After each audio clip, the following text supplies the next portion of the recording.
You know, would appreciate it. So I'm based out of London, but you know, we got people from all over the world who watch halftime chat. So it's really going to be good to hear from you and stuff.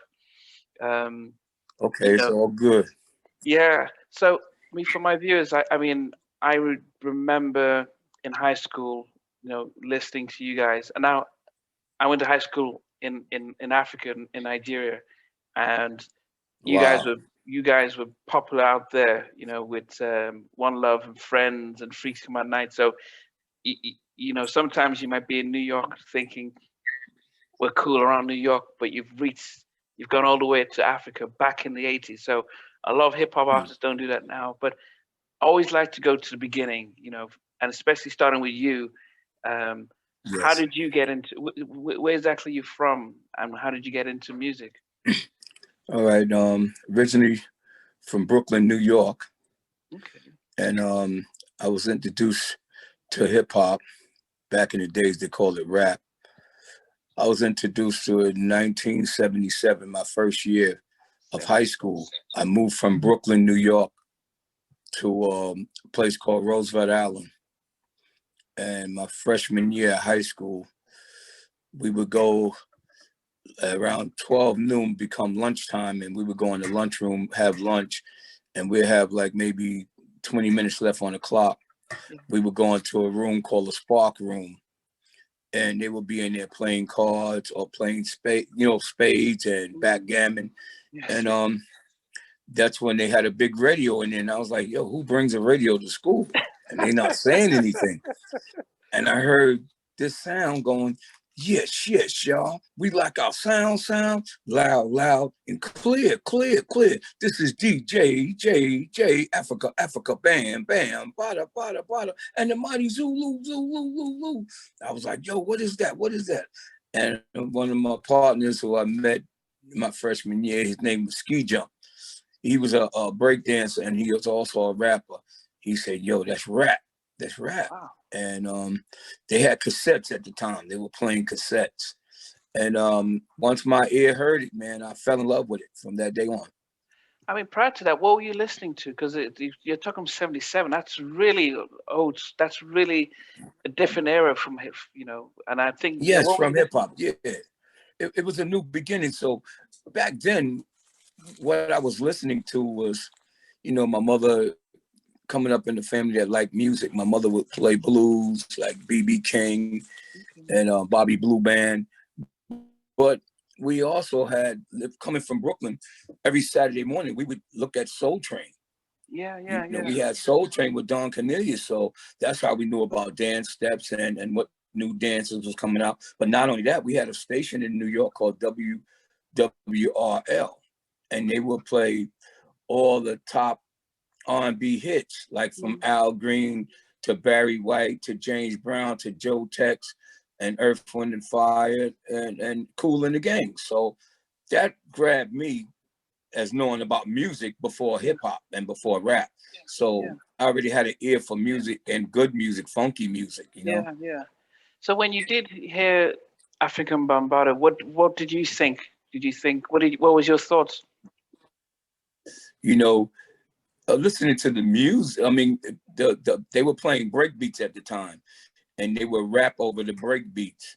So you might have heard a song like the Pointer Sisters, Yes We Can, and Yeah. they would loop that beat back and forth, scratch it and cut it up Wow. back and forth, and they would rap over the top of it, or a song like Herman Kelly, Dance to the Drummer's Beat.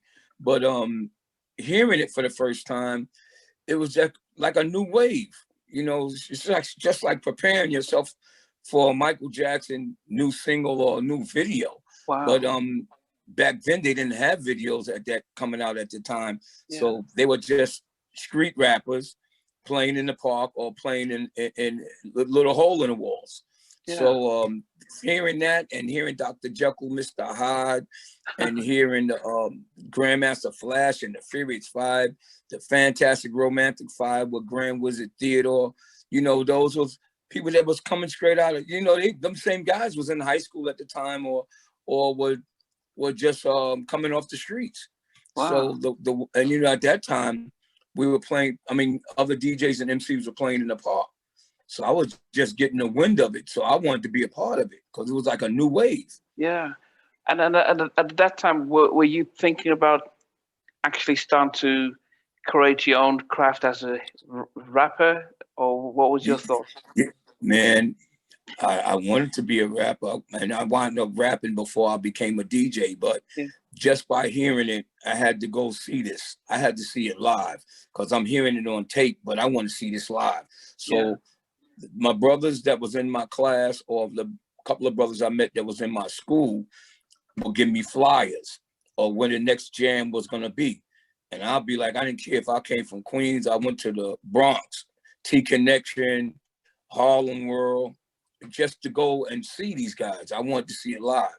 And to my attention, it was like, this is what I want to do. I know my dream was to be an NBA basketball player, but, you know, I was good in ball. And that was my dream. And the rap scene came in, and I ran with it, man. And Pioneer passed away, a good friend of mine. He was an icon, Master Dawn from the Deaf Committee. He wound up being in my class that next year, and he showed me the ropes of the turntables. And it was another brother I met, may he rest in peace, was WizKid. You remember the song Play That Beat? Wanted to play for me, Mr. DJ. Yeah, he was another brother that showed me the ropes about the turntables. And right after that, I said, I forget about rapping and said, I want to be a DJ now. Okay. Now, just to go back, you did mention that you wanted to get into the NBA. Were you really good at what you were doing, or was it just you enjoyed basketball? I mean, I was good at what I did, you know, and playing ball. I was a point guard. You know, I was a great penetrator, and I was a good player that liked to dish the ball. And, you know, I had a decent game, a real decent game. And once the rap game came out, I said, forget about that. I'm going with this. Now, I mean, and I'm wondering, because back in those days, I mean, did hip hop, was it in a situation where it was making money that you could think, if I had to choose a career that I could possibly make a living out of, would you not have gambled at basketball more so than this new form of music that's not on TV? It was a good thing. That was a good question you answer there, because you got to look at it. To make the NBA back then, you had to be at least 6'8" or 6'5". Okay. So I figured, you know, at that time, I ain't gonna make no NBA. You know, at that time, they wanted real tall guys at that time, and I'm just in high school, and I'm just following the wave. You know, it's something that grabbed me. Like they said, when God places you, you belong there. Yeah. And God placed me there. But like you're saying, we didn't know this was going to turn into money. Everybody was doing this for free. They were making a little bit of money doing shows in these little clubs or little hole in the walls, but it wasn't that much money. Yeah. But who would think it'll be $1 billion business right now? Oh, yeah, especially now. But back then, why did you? Because I know because I remember when hip hop came to my school, there were people who could just write, but they couldn't flow with it. But then there are people who could flow, but they needed someone else to write. Did you try to rap and flow, and then you thought it wasn't working? Or because to turn to, most people want to be in front and say the words instead of being at the back. So what made you make that transition? You know, my friends that grew up with me too, they were saying a lot of times, yo, Drew, you just be looking at things and just start rapping to it. I was good with top of my head. Okay. You know, anything I would see, I would just go on it, or if I think of something, I would just come up with something and rap about it. But once I seen DJs like, you know, the Grandmaster Flash and Grand Wizard Theodore, I said, I want to be a Grandmaster. And I just took it and started DJing. Master Dawn, like I said, he showed me the ropes. And I used to go to his house after school, and he showed me the ropes about doing tricks and all that. And then I started working after school, and I said, man, I got to get me some turntables. Okay. And I got the one turntable, and at that time I was like 16, 17, to the point where my mother said, I'll get you one. My mom's brought me one, and I brought one, and I brought the mixer, and I took it from there. And And it was good because I was going to school in Manhattan. A lot of my friends that was in my class or in the school, they come from Harlem. So they kept me up to date with all the break beats. And I had every break record just about that came out. And I was up on time with it and everything. And I just said, forget the rap. I'm going to DJ. Now, and in my head, I can imagine the DJ is the person who can go to any party because they, you can make a little bit more money back then as a DJ, parties and gigs. Was that on your radar? You're thinking, or what was it that enticed you about being a DJ? Yes.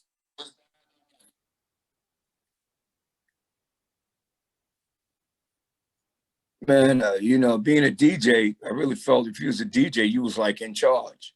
Yeah. And you would call the shots. And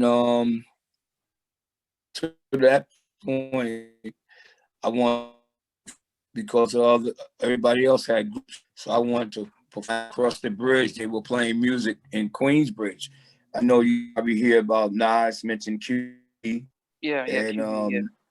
we used to play out here in the park.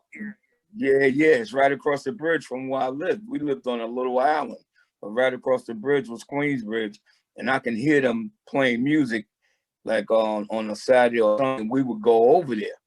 And me going to Manhattan, I had all the break beats, and I used to see these DJs like the Disco Twins and Dr. Bob Lee, and Marley Marl was out there at the time too, and Cousin Bruce. Different DJs was out there.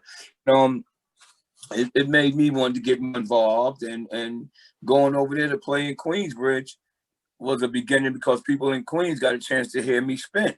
Yeah. And they found out that I had skills, and it was like, yo, he lives across the bridge there. But we wound up forming a group called Grandmaster Dee and the Jazzy 4 MCs. And one of the MCs had recorded a record with Marley Marl. Her name was Dimples D. Oh, female. Okay. Yeah. She made a record called Sucker DJs. Yeah, okay. And then we did fairly well. We started doing local shows around the neighborhood. But right after that, I formed a group with two female, Dimples D and Giggles G. And we opened up at Harlem World for the Fantastic Romantic Five battle and the Cold Crush Brothers. And then after that, we just slowed down and everybody went their separate ways. And I wound up going to WHBI one time to visit Mr. Magic because I should call the radio station all the time. And he was the first to break rap on radio. And I used to call him up and he said, come on down and help me promote this show. And it was a show with all Sugar Hill Records at that time, all their artists on the label. And I went down there to get some flyers to help give them out. And I wound up meeting Jalil, master rapper Jalil, and we connected, we exchanged numbers, and we kept in touch. And that's when he told me he was forming a group. And, we all was in 3 different groups. And so from that point on, me and him connected, kept in touch.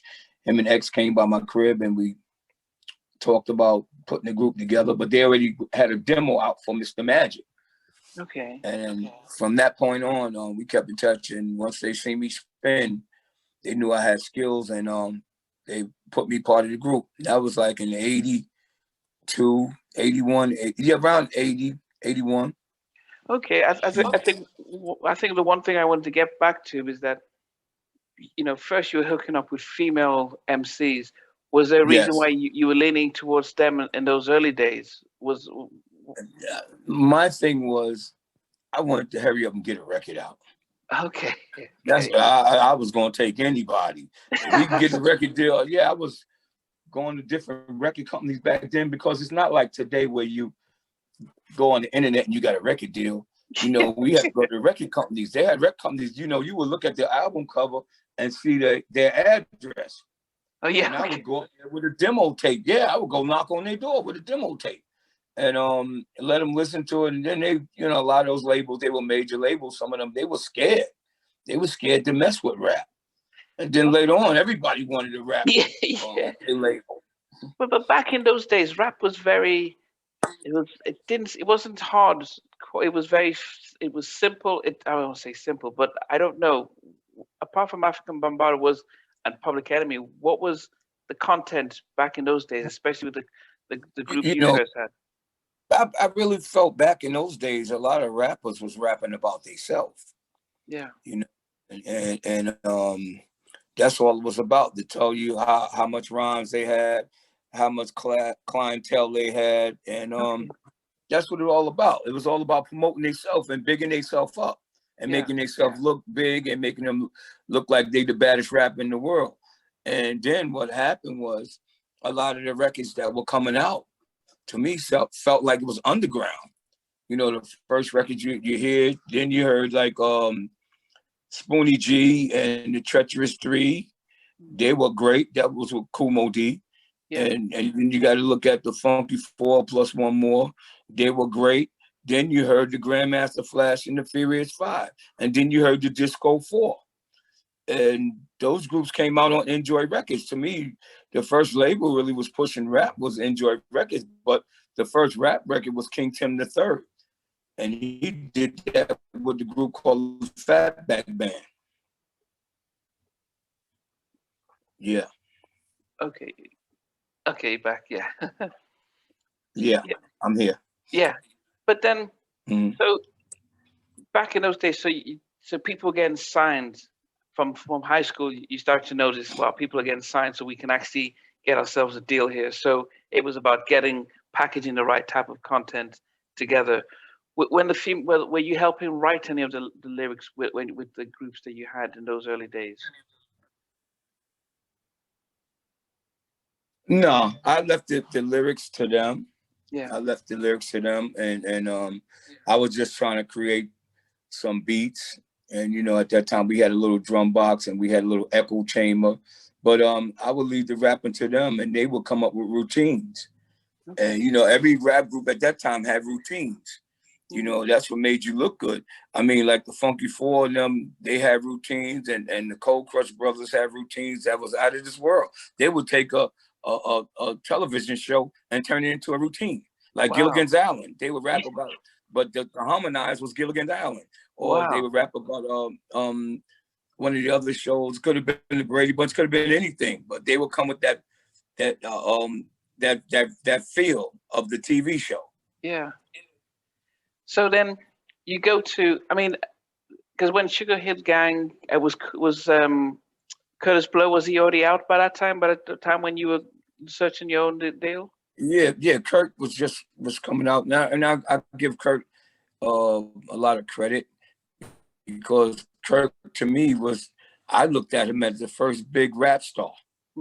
Yeah. That hit the mainstream. I give Sugar Hill all the credit, but when I saw Curtis Blow, that made you want to go hard, because Curtis Blow, he was the king of rap. Yeah. And he was on a major label. Wow. Polygram and Polydor, that was a major label. Yeah. Mm-hmm. So that's when you thought, well, we could really do something if we did. What was your thought, that we have to hone our craft?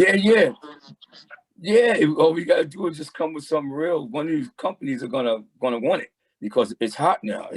But you got to think about it. They wouldn't touch it on radio. So Mr. Magic deserves all the credit. May he rest in peace. He knocked the door down because he was the first to play rap.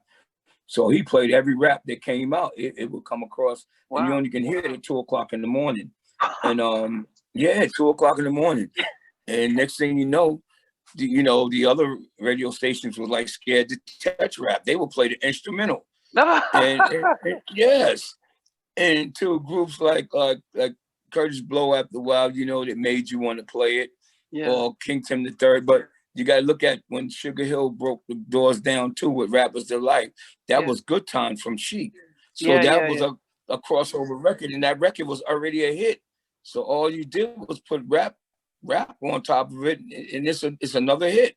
Yeah. Okay, so that kind of makes sense, I guess, when you play something more familiar, because Curtis, I mean, as I said, he was big even in Africa, with basketball, If I Rule the World, and stuff like that.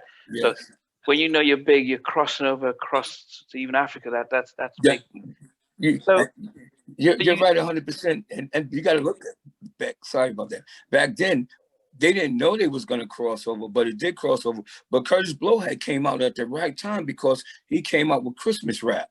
And Oh, it was during Christmas time. So he caught the sales, he caught the attention and everything. That record was funky. wow. So then that's when you Yes. thought, man, this could just really work. We just need to get ourselves get, you know. So Yeah, get our foot in the door. We need to get our foot in the door. And that's when I told you right after the group split up and I connected with Jalil and it went from there. And Jalil and X had connected where they got a deal through Jive Records, and Jive Records, the owner, Clive Davis, Clive Clover, was from Africa, South Africa. like that. So Okay. so you meet up with Jahil and X, and what was it about them that you then thought this could work? How did you know them? Well, I met him at the radio station. He was doing an intern for Mr. Magic Okay. on the radio. He would answer the phones for him.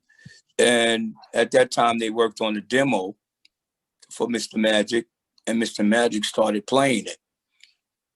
And at that time, they had a DJ, but he had went into the military, and so they were looking for another DJ. Yeah, and the next, I just went that way. So now it's I think people of this generation will probably wonder the DJ isn't as prominent as it was back in the day, where Grandmaster J or Spinderella or Grandmaster Flash was part of the clique. It's even though two people might rap, the DJ was part of it. It's a lot changed now. So if you give an insight, when they brought you on as a DJ, what was your role as the DJ in a group where they're writing lyrics and rapping? At that time, they wasn't signing DJs as record deals with the rappers. The rappers were coming with the deal first. Yeah. And even though it was being part of the crew, I felt I was part of the crew from the beginning when the career first happened. But the two albums they did, they went overseas. They had did that without me, because at the time I had just got married then way back in the 80s, and I didn't make the first two albums. But Jalil, they knew I was down, so Jalil put my name on the album. Oh. One of the bonus tracks was Grandmaster Dee, instrumental. And we took it from there, and being part of it. And then when we went to sign with MCA, I signed with MCA and signed with the thing with Jermaine, the other album with Jermaine Dupri. But as far as that, I was on the album cover for Back in Black, and I did Funky Beat, and that was one of the hot tracks too that I was involved with Larry Smith. And I want to give a big shout out to Larry Smith, may he rest in peace, because he's responsible for all those big hits we had. And you got to give Jalil the credit for incredible handwriting with the pen, writing all those lyrics. And, all my hat goes off to him too. So, you hear people talk about rap and who did what, but a lot of times they tend to forget the writers and the producers.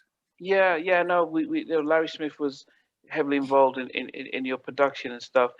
But in those early days, so when they got signed to Jive, they were the only two that put their name to pen to paper.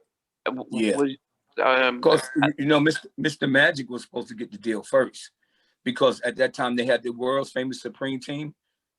The Supreme Team had a Supreme Team show on that same station, HBI, and they had that record they did with Mark and McClary, Buffalo Girls. Yeah, okay. So world famous Supreme Team show, Hey DJs. Yeah, so the next thing you know, Jive Records offered Magic a contract, and Magic was in the contract with the radio station, so he couldn't do it. So he passed it on to Jalil.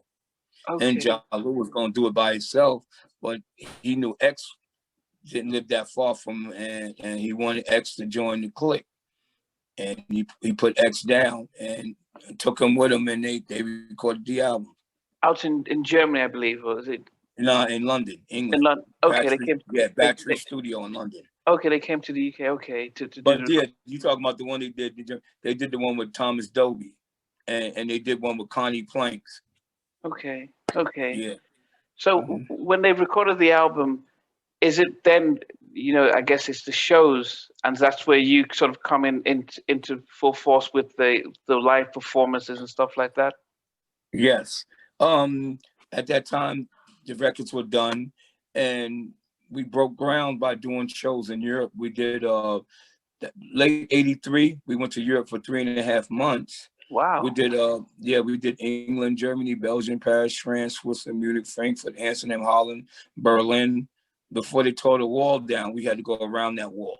My goodness. What was it like? I mean, you think about it, you're coming from New York, Brooklyn, and now you're out in Europe, different environment, different culture, playing music to, I would assume, predominantly white audience. It was unbelievable. Never in a million years I would think this would happen. I'm thinking we're gonna make records and stay right here in the States. I'm not thinking about Europe. And we at that time we were touring Europe. The Hall of Notes were touring behind us. The Clash, Wow. Grandmaster Flash, and them were out there. You know, Madonna doing a German TV show with us out there. We saw so many groups that were coming. Devo, and it was the greatest feeling, and the greatest feeling in the world, man. I mean, I would never change it for nothing. And to see the response, they don't speak our language, but to hear them go with the songs back and forth and chanting. And in London, they had the whistle posse where they blow the whistle when they feel it. Yeah, man. It was, oh man, beautiful. I mean, we've been so many beautiful places, man, and just like Japan. Going to Japan, I remember as a kid watching Godzilla, and watching knock the buildings down, and here I'm standing in front of this building, the hotel and everything. Yeah, man. Paris, man, going to Paris, and man, beautiful. What did it do for you guys? Your going to these, being exposed to that, and then how did it affect the lyrics and the type of music you put out when you're exposed to that international market? Well, I looked at it like I would say it sharpens your show, because if you're in the States and you're performing in New York, you better not mess up, because everybody that knows hip hop can tell when it's a slip up. So you can slip up for a while. We got 3 months to slip up in Europe, but when we get back to the States, we better be polished and ready to go. Yeah. But it was just the warm welcome they gave us, man, and the different technology of music, and you felt other music, because when being in London, I heard imports that I never heard in the States. Wow. So we got a chance to hear, they knew about beats, break beats, they might have heard it, but these groups were getting funky at that time, and they were making great songs, the lyrics was great. Just when you, what's his name? The Hall of Notes came out, they were great with their songs. And then it was, what was his name? Grace Jones came out with, felt like a go-go, Slave to the Rhythm. Yeah. And oh my God, that beat was hitting hard. And then you hear Another One Bites the Dust. You hear that was funky too. So yeah, you're hearing Queen, you're hearing all these groups, but they felt like they was turning and crossing over to hip hop. They all wanted a funky beat in their song. Yeah. Oh, that makes sense. So then, as a DJ, would you then take ideas from all these things for your show? Yes, I would play some of them songs in our show, because at that time we might have had 2 songs that was out, and then we had an album out. We only played a certain amount of songs that we would do, but we would make the show interesting, because I would come out before the group come out, and I'd do like 25 minutes or 20 minutes with all different songs. Man, and you got to take my hat off to Trevor Horn. Trevor Horn was an incredible producer too. Yeah. He came out with some beats too. Oh man, funky. Wow. And Sly and Robbie too. Yeah. I mean, so when you guys were signed and your records were hitting, was there any, I don't know, I won't say rivalry, because I think in the 90s, hip hop went into a sort of a dark place, but back in those days, in the 90s. No, but we're going back to your time, back in those days when you guys were coming out. Yeah. Okay, we can get into that. Oh, that's beautiful. You got to look at it. We were on tour and we were signed to Russell Simmons. Russell Simmons became our manager. So we had a camp full of all the hottest rappers. We had Run DMC. We had Curtis Blow. We had I think Dana Dane wound up signing with Russell. We had so many. We had the Beastie Boys. We had LL Cool J. We had so many artists that was signed. Dr. Jekyll and Mr. Hyde. Yeah. And we had the top artists under Russ management. So Russell will take all the groups we had and put us on tour. We had Jimmy Spicer, Super Rhymes. He would take in places and do shows. All of us would wind up getting together and say, let's do a tour together. As a matter of fact, it was called the Fresh Fest. And you got to give the credit to Cedric Walker. He was out of Atlanta. He does the Universal Circus. And he came up to Russell with an idea, and he wanted to put it together. And it wound up being a tour called the Fresh Fest. And that was the first major rap tour. Wow. That went around the world. So being on the camp with LL and Beastie and Run DMC, so you guys became, it wasn't a rivalry, it was more of a we're in this together. No, you got to look at it. We had I forgot Public Enemy. I got to mention them. Public Enemy and Stetsasonic. They were on the tour too. And you know what? We knew, each group knew when they went on stage they had to kick ass, because you didn't want to look like you wasn't good. Yeah. So we was already polished because we was overseas first. So we was ready for the tour. But other than that, every group wanted to do better than the next group. Every group they wanted to come on stage and say, yo, we kicked ass tonight. Yeah. But we used to go back and forth, Run DMC and Whodini. We was always neck to neck. We could always say that. And then LL was like the new kid on the block when he came out with I Need Love and all that. He was a new kid. He was a young guy. So he was like a freshman coming in.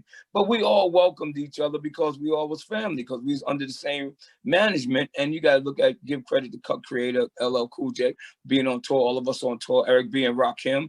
And we all stuck together as a family. Nobody could come do something to anybody or start something with us because we all was family. But other than that, we used to always come and tease each other.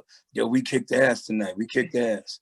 But it was always fun, man. Everybody had a good time. That unity was so important, because I knew right after us, different groups used to go on tour, and they used to always be ready to fight each other. And I couldn't understand that.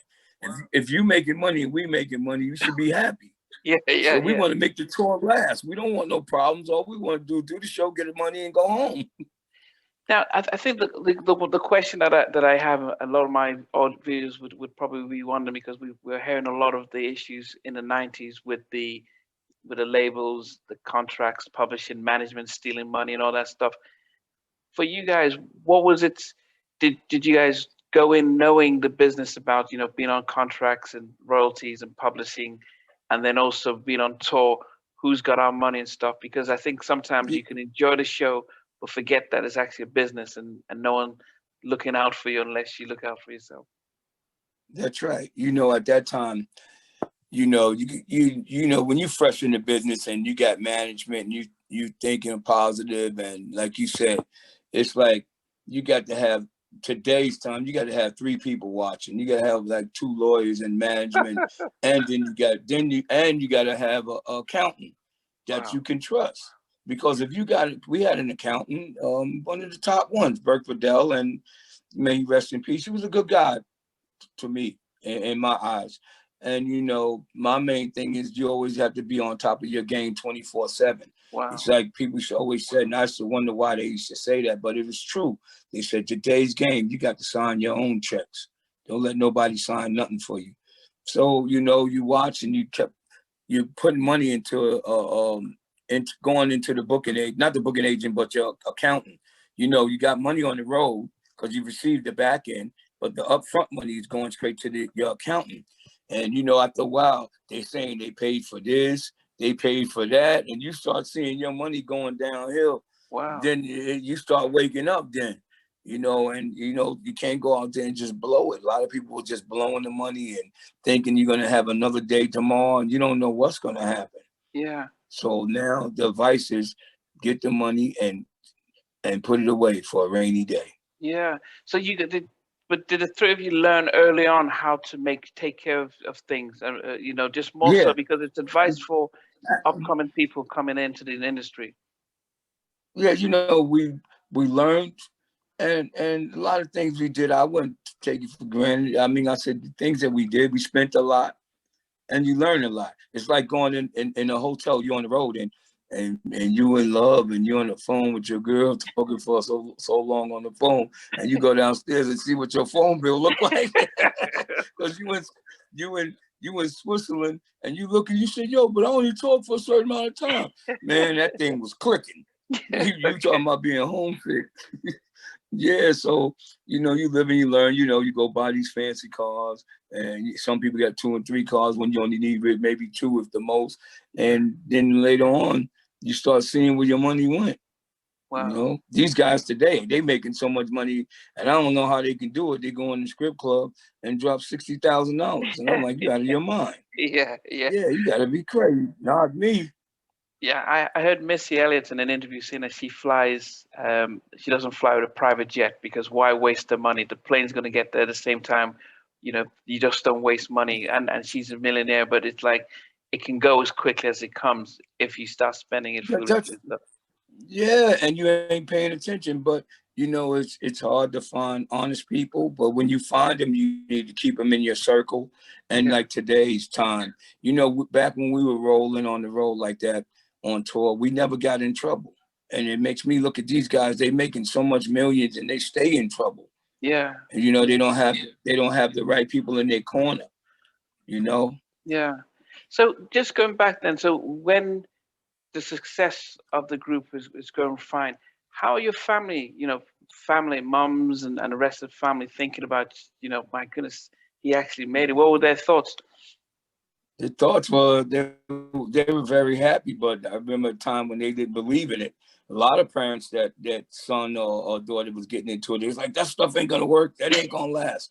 But when that money started coming in, they started seeing, they started smiling. Yeah. So, you know, it's nothing better than being so proud of your kids when they're coming up and they're being successful. And the best feeling in the world is like going in the supermarket with my mom, and we had the checkout counter, and the cashier goes, you're from that group. You're from that group. Can I get an autograph? And my mother starts smiling. And then one of the guys, we went to an appliance store one day, and she wanted to get was it a microwave or something? And the guy says, he says, oh my God. He said, yo, he shook my hand. He says, your mom? I said, yeah. He shook my mom's hand. He said, told my mom, your son's an icon. He said, she don't even understand. I grew up on his music. Next thing you know, he told my mom, I'm going to give you 30% off. She smiled. Yeah. Wow, man, that's amazing. Smiled. I mean, but did you always think you were going to make it? I mean, did you always think you were going to make it? It was shaky. It was always shaky. I'll get so close, and then next thing you know, a door closed.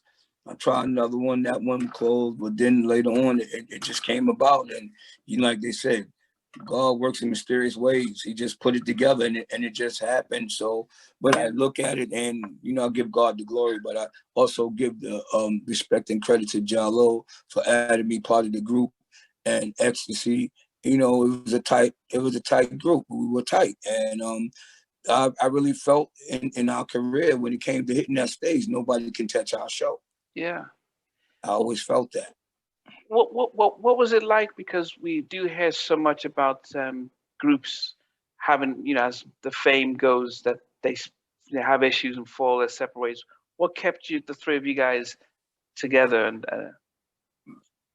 well, we stayed together for a long time, but you know, being in the group, sometimes you're gonna crash. You're gonna crash, and what makes that happen sometimes, it could be something outside of the group. It could be a problem with the record company, ain't doing this and ain't doing that, and the money ain't coming like it used to come. And then you start headbutting each other, and you know, you're going through this, one person seeing one person seeing this, and the next person is seeing another way, and it's 3. So all of us got 3 different personalities. But usually, to me, I always said at the end of the day, or we can argue all day, but let's just sit down and you map it out. You got to look at the beginning. What made us? Yeah. And what kept us together? and then you look at, and you go back and look and say, what got us this far? It was the unity. It was the unity. And that's why you don't let outsiders get involved. You know, when people see things going good, it's always something that sometimes it could be another group that want to destroy it because they see you progressing and you're doing so well and you reaching your potential and your high level. They want to tear it down. It's outsiders who's not even in there. So I look at, we've been through ups and downs, and you know what? It is always a blessing to see eye to eye, but some groups don't make it like that. But right now I'm doing separate projects, but I'm always gonna be part of Whodini. You know, no matter what you say, you like people might feel, well, y'all ain't together or this and that. But my thing is, you can't repeat history. Yeah. You know, once it's there and it's made, it's there. So my thing is now I'm getting on that. It hurts me to my heart that we lost a partner.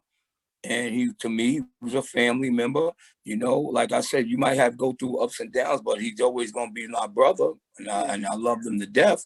But you know, my thing is now is we lost a good friend, we lost a family member. So what happens now is he would want our legacy to carry on. He wouldn't want us to stop. So my thing is now is I want to create some more music for Whodini, for us, and let's not stop. Like I did an interview a while ago, as long as I got breath in my body, I should be able to record a record. Yeah, yeah. Does Jalil share the same thought about still being able to release music under Whodini's banner? I'm talking to him slowly, and I want to keep his spirits up because he was really hurt behind it, and I was too. And you know, we all grieve different. But I still feel the pain. I feel the loss, which, you know, I'll never get over it like that, you know, and I know the happiness within X, and I know the happiness within Jalil, but I know what it's going to take us to get back in the studio. We have to be on the same page. Yeah. And we have to see eye to eye. All right, we can make this happen again. We can, like they said, we can make the magic happen again. Yeah, the magic, back to magic. Yeah, last year was tough. I mean, sadly I lost my dad the 4th of December. You know, and sorry, my condolences. Yeah, thank you. So it was really, you know, it's been really a lot of people, close people, you know, a lot of people passed on, and there is that sense of, do you honor the legacy by, you know, trying to do what you think they'd want to do and stuff. So with Ecstasy, it took a lot of people by surprise because it's still under, you know, still under 56 or 57, so that's still very young and stuff. But yeah, but I was just trying to go back to where you guys were doing your shows, and you had records like One Love and Friends and Freaks Come Out at Night, which are crossing over to pop side. Mm-hmm. Was that opening the doors for bigger shows and bigger headline stuff for you guys? Because I mean, yes, it did. You got to look at it because, like I was saying earlier, a lot of the groups were out back then. A lot of the records were like underground. You know, it was the music that Larry created. It was like an orchestra almost, but it was great feeling of the music. But like I said, the rappers were talking about themselves. Now you look at the greatness of Jalil. We're creating the chorus and the hooks and writing about something. Friends, how many of us have them? You gotta look at it, One Love. So now rap is not underground where you could say, oh, they're just a bunch of jibber jabber. No, they are talking about something. We're grabbing the adults. We are grabbing the adults that probably would have said, no, I don't like that rap. But I like Whodini because they're saying something. So, and the beats was funky, and it was friendly. It was danceable. You gotta look at the Freaks Come Out at Night. The hook stayed in your head. Very pop. The hook was incredible. I mean, that's what separated us. Yeah, but that's what a lot of hip hop separated us from the other groups. Yeah, that's what hip hop started to do in the 90s. Is they started to go on R&B tracks. cross over, because if you go to the mid early 90s or so, there was very much, you know, when you think of say Das Effect or Redman and stuff, it was very very hip hop stuff on the streets, but you weren't crossing over. But when they started to rap on you know, Jay-Z, when they started rapping on R&B stuff, they started getting onto the radio, they started getting onto the mainstream, they started to get on the charts, and that's where the money comes in. But you guys did that really first. I mean, well, Sugar Hill Gang and stuff, but you guys in those early days realized if you make music for the masses, you get bigger doors that open up, bigger shows, and bigger paychecks, I would assume as well. Yeah. Of all your tracks, which would you say if you were to say number 1, 2, and 3 of all the ones you guys released, what would be number 3?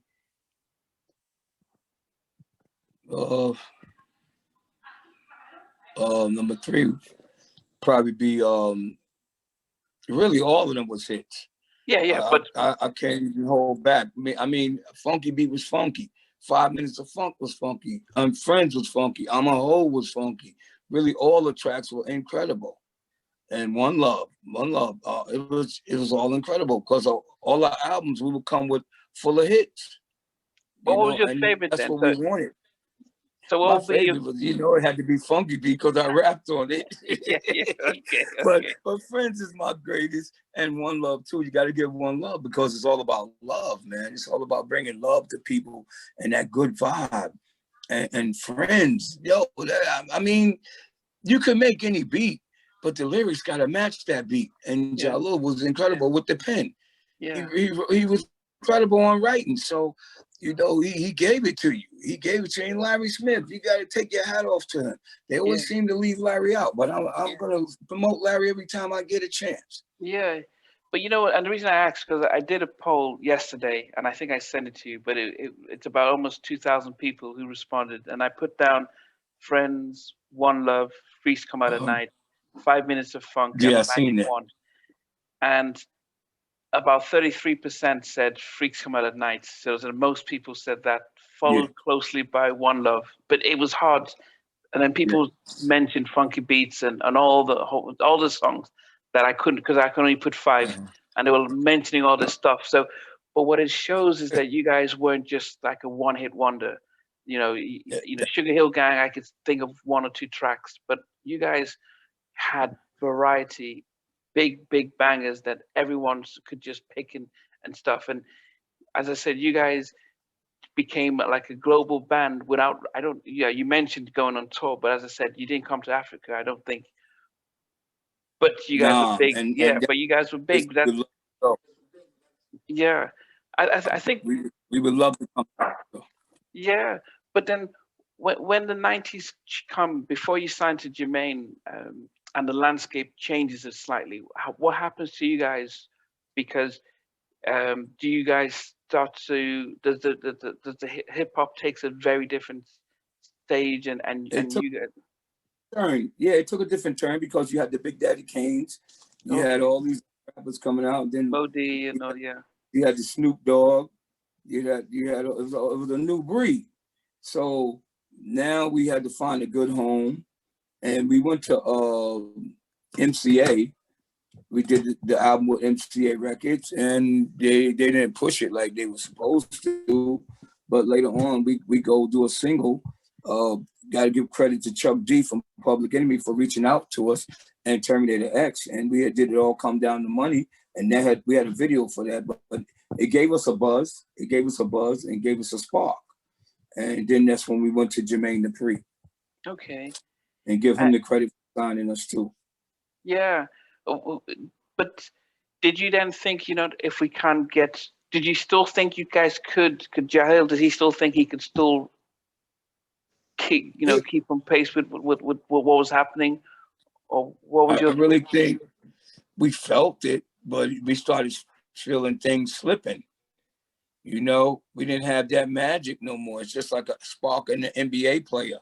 Yeah. When the magic slowed down, all we want to do is find a good home and keep it moving.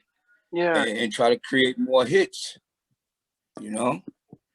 So, I mean, because a lot of bands, when when they lose their record deal, they then tour based on their hits. Was that what did you guys then start thinking? Well, you know, if we can't start releasing stuff, we can still tour, or what happened? Yeah, it was a blessing. It was a blessing with that, because what happened after that was we got a call from Unsung. P. Frank Wood gave me a call and reached out to me. But right before that, in 2007, VH1 Hip Hop Honors Yeah, I gave remember us a that. call. And on there from 2004 to 2005, I was going to see the other groups get on it. And one guy interviewed me and said, "Do you feel odd because they're not honoring y'all yet?" But I told him, you know, it's not going in order. So I said, but when our time comes, it'll be the right time. But right after they called us, and then when Unsung gave me a call, that's what made me say, yeah, let's do this, because that will give us some more leverage and keep us. And that added a notch to us, because right after we did Unsung, a lot of people started calling. And you got to think about it. We were the group that can tour with anybody. We could tour with rap groups, or we could tour with R&B groups. We're doing shows with Cameo, Midnight Star, Climax. We were doing shows with what was their name? Ohio Players, Blue Magic. Wow. You know, we fit right in there, you know, because we had the R&B feel. Yeah. And yeah. with Heat Wave too. Ooh, wow. Yeah, I mean, as I said, I mean, you guys had major hits, and as you said, being able to tour Europe really opens you up to a variety of music. I mean, going forward, then, I mean, you said you've got other things going on. I mean, what can people expect to hear from you? Well, right now I got a single out with a good friend of mine. We've been friends for over 45 years. He used to rap with my brother. The name of their group was Velo and Double O, and I lost my brother like 4 years ago through cancer. And may he rest in peace. You know, and his partner contacted me and asked me, do I want to do a single? And once I heard the track, I said, yo, it's a hit. It's a hit. So I got on it with him, and we got it out. We just finished the video. His name is Abu Valor, and it's called Time for a New Rap Style. Okay. And it's out. It's out on all platforms of Sony Orchard, and Humag TV is help promoting it. You know, but it's Sony Orchard, and it's hitting. And you know, we're not stopping. I got different groups I'm going to work with, and different artists. I just want to create something that I always wanted to do. Like even all the old groups from back in the 70s, I always wanted to do with those type of groups, you know, because I can feel it. And I know that type of music, even the disco music, it should never die because it still sounds good today. Yeah. But then are you doing what Larry used to do, more as a producer now? I'm getting involved with a lot of things, and I have a guy that lays the tracks, and I just give him the ideas and we roll with it. Okay. Okay. Yeah. And peace to Mark Boogie Brown. Okay. So do you think, you know, there's a possibility, you know, when things settle down, that we might see Whodini back on the road, when concerts are around, or in some form, or would you then find yourself as Grandmaster Dee featuring somebody else on the road? What do you think? I really feel now that stuff that I always wanted to do that I didn't do, I'm trying to do it now, pursue this career as putting out records and with different people, different artists. But you know, my home is always going to be part of Whodini, and I feel that if we're on the same page, me and Jalil can do something.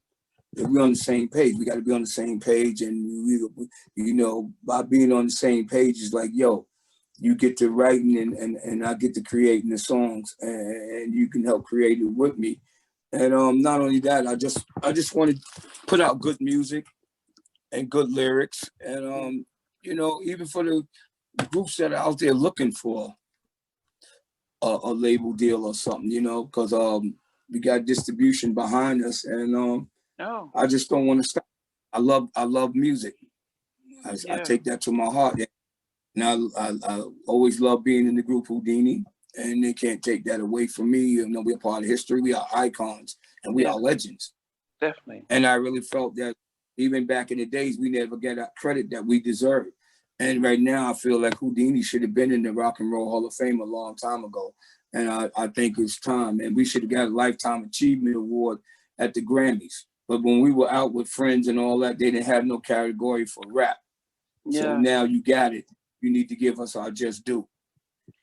No, definitely. And I think that's the shame where we think about, you know, yourselves, Curtis Blow, Sugar Hill Gang, Grandmaster, people who paved the way. Hip hop is now probably the, you know, the biggest selling form of music, and but they don't remember, they don't sort of go back and remember the past and stuff. But definitely Rock and Roll Hall of Fame. You're definitely right, and I always feel it's time. I mean, it's the right time to always do this. You always take your hat off and always give credit to those people like the Grandmaster Flash and the Furious Five and the Cold Crush Brothers and the Fantastic Romantic Five, the Funky Four plus one more, Africa Bambaataa.